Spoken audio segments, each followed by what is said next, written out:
up YouTube? It's RSMario here bringing you another Pokemon Scarlet and Violet video.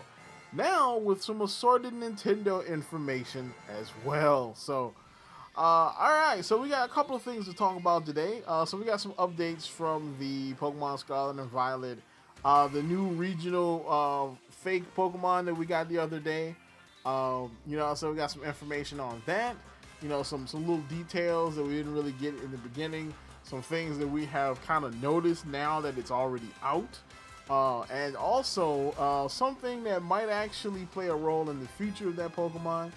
As well as my favorite Twitter account. The greatest account on this website that's not Riddler Khu or mine. Hot Girl Video 69 dropped some new information about the Super Nintendo Switch. We're going to talk about that today. So, of course, if you want to continue getting videos like this, like, comment, subscribe, hit the bell button, do all that good stuff that YouTube requires you to do to continue getting videos from me. Follow me on twitter.com/RSMario128. Like the video tweet, share the video tweet, and I will shout you out in this segment of the video. Alright, so let's get on into this. Alright, so we're going to start off with some of the smaller stuff today. So first off, we have Yorodin. Alright, so Yorodin is a Twitter account that has popped up a couple times in my various travelings, looking for information on Scarlet and Violet. But this time, this person was spot on. Like, this person dropped this at 1 a.m. the morning before the new Pokemon dropped. And basically, she dropped this ancient tea caddy, the ancient matcha tea caddy. And that's pretty much exactly what the Pokemon was.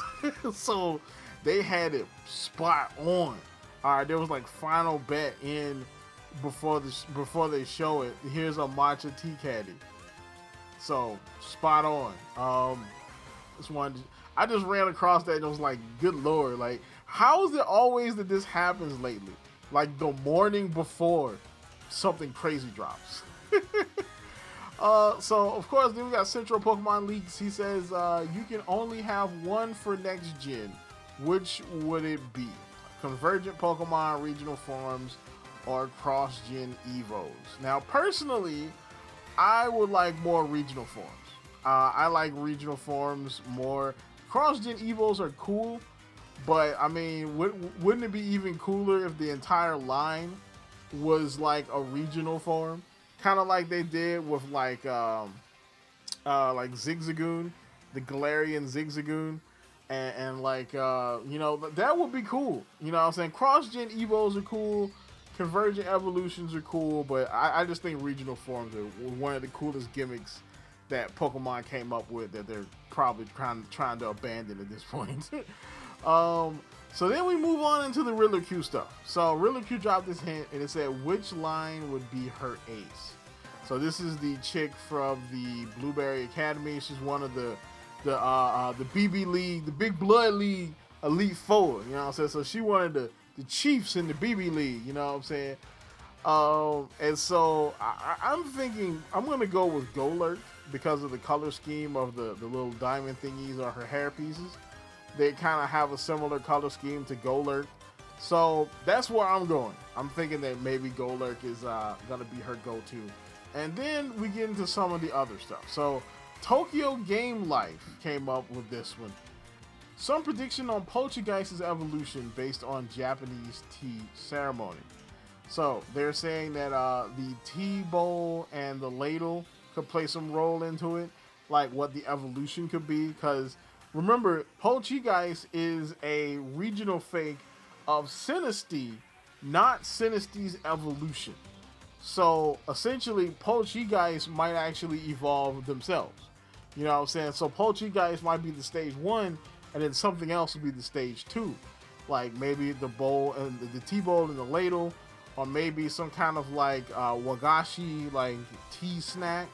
But personally, I think the roll might be the option, which is the sunken earth vessel. You know what I'm saying? I think that might be the option for like where they go next with this evolution.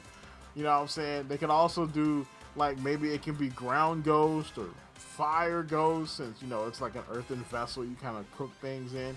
You know what I'm saying? Maybe that's where they go. Or they could still keep it grass ghost, but have it be bigger and maybe a little bit meaner, or maybe it mellows out when it gets when it evolves. I don't know. I'm thinking the road could be a real possibility as to what this thing could do when it evolves. You know what I'm saying? Alright, and so then the final bit of Pokemon Scarlet and Violet speculation that we have here is we have Riddler Khu. So he says, look at the authentic mark thing. What's your takes? Even if it was related to maybe sunlight reflection or something, it definitely hides some mark thing. Secret, Good luck, shiny hunters. So here's my take on this, right? Now, Riddler Khu dropped this tweet a while ago, and I skipped it because I didn't really know what it meant. And I didn't really have a cool theory as to what it meant, so I just kind of skipped it. And that tweet was, what would you rate 1/100 mean in Sudachi? Alright, and at first, again, I didn't know what this meant. I didn't have anything cool to say or anything, so I just kind of skipped it. But to be honest, now it kind of brings it more into perspective. So if this is like some sort of like quality mark when it comes to like maybe the shinies, or maybe there's different qualities of Poltchageist, kind of like the way that there's different qualities of tea. You know what I'm saying? There's some tea that are higher quality than others, and that tea is more expensive. Like, they actually have authentication marks that they put on tea so that you can know that this is authentically a tea from X region of China or X region of India. Otherwise, everybody will probably just have some Darjeeling tea that was grown, some basic Darjeeling tea that they've dressed up as something else, and then they can sell it more expensive. So this mark could very well be an authentication mark for Poltchageist that, and there's probably some rarer ones out there somewhere that you have to find, and maybe there's a specific mark on that Pokemon, something like that. Or this is a shiny thing. So there'll be shiny Poltchageist, but some of them will have different authentication marks than others. And others, as far as like their authentication marks, will be more rare, which will make that Poltchageist shiny even more rare. Which, to me, honestly, is pretty cool. I think that's pretty cool, if that's the thing. Again, I could be overthinking this completely. Alright, so now we move into the Super Nintendo Switch portion, or the more speculative portion of this video. So, of course, whenever it comes down to Super Nintendo Switch stuff, take it with a grain of salt. Because we don't know if this is confirmed or not. So don't go coming back to me and being like, Mario told me, Mario said. No, look, I told you, take it with a grain of salt. Alright, you know what I'm saying? We don't have no sponsor today, you know what I'm saying? But take it with a grain of salt, though. Now, Hot Girl Video 69 is actually a pretty cool Twitter account that I've been following for a while. I actually got my Nintendo's Gonna Buy Stadia story from them, you know what I'm saying, from that Twitter account, basically saying that Google was going to turn Stadia into this white label product and basically start licensing it out to other companies, kind of like the way, game studios do their game engine, kind of like how Unreal Engine, you know what I'm saying, is licensed out to people, licensed out to different studios. Stadia, or the Stadia tech, will be licensed out to different studios, and that Nintendo will be one of the studios that will want to pick that up to upgrade their online infrastructure going into their next system. What do you think will be revealed at the Nintendo Direct that is happening next month? Now, they haven't confirmed that there will be a Direct next month, but next month is Nintendo Live. It's actually next Friday.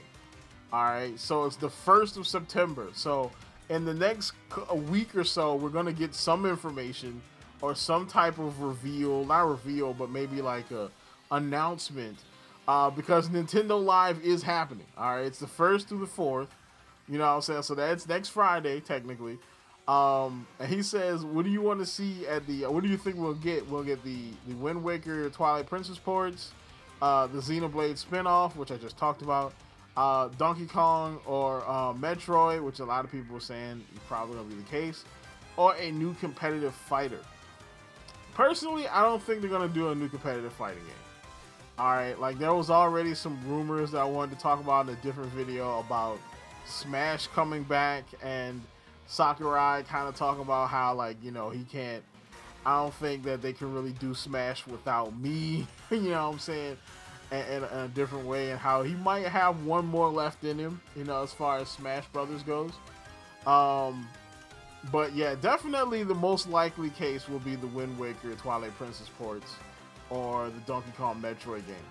I said the Zelda ports because, like, he's not the only one that said that, because Jeff Grum has also said that there's more Zelda to come this year that isn't like DLC for Tears of the Kingdom.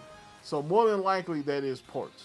And, you know, ports could actually get them through the holiday season so they could save any new stuff, aka DLC, you know, or even like a next gen version of Tears of the Kingdom for the next system. You know, now, of course, what do you think down below? What do you think we're going to see at Nintendo Live? You know, now I've been preaching the gospel of Nintendo Live is where we're going to see the Super Nintendo Switch or whatever the next system is. That's the only reason why they would want to do a live event out of the blue. You know what I'm saying? Tell me what you think down in the comments down below. Tell me what you think. You know, what do you think about the regional forms versus Cross Evo versus regional fakes debate? Which one do you like more? Which one would you more likely to see, you know what I'm saying, in the future in Pokemon games? Tell me in the comments down below, and like always, people, like, comment, subscribe, and keep it real.